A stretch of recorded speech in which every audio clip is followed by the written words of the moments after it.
Awesome. So managing pain for patients is a big concern for healthcare professionals, especially in light of opioid epidemic. How does the epidemic impact oral surgery communities?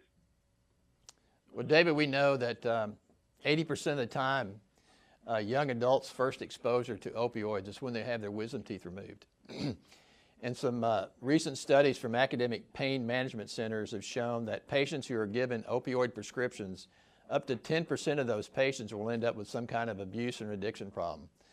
So patients who've had their wisdom teeth removed have been surveyed, and 70 to 80% of those patients said that if given the option, they would have chosen to be a way to manage their postoperative pain without having to take opioids.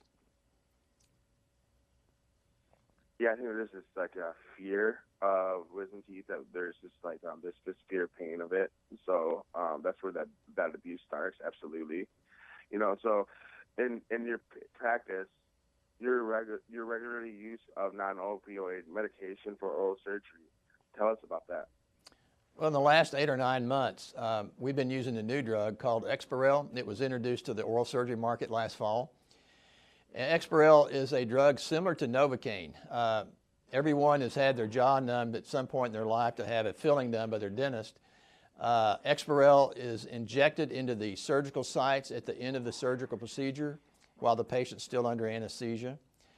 And Exparel, unlike Novocaine, which wears off in just a couple hours, Exparel gives long-term pain relief in that critical postoperative period when the pain is the most intense.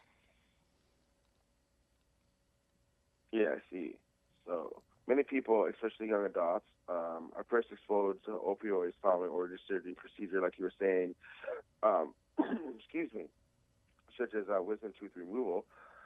What should parents and patients know prior to surgery to help their pain? Well, parents, caregivers, and patients should know that there is an option now that you can manage your pain without having to take opioids.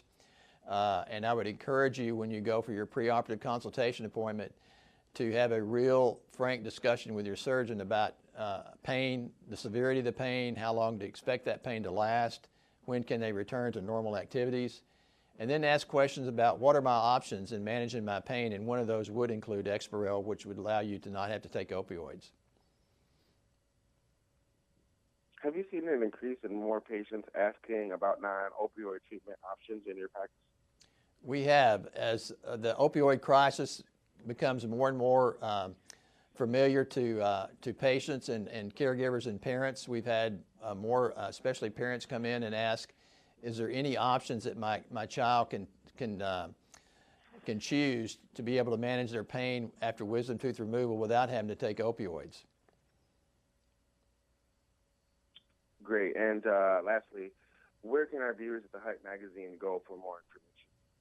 Well, David, there's a great website. It's called oralsurgeryprep.com, and I would encourage patients and caregivers and parents to go to that website prior to your consultation appointment. There's a great discussion on there about how to manage pain and your options. Download those suggested questions and print them out. Take them with you to your pre-op consultation appointment, and just have a real discussion with your surgeon and come away knowing the options that you have, which include Exparel, to manage your pain without having to take opioids. Wonderful. Thank you so much for speaking with me today. Thank you, David.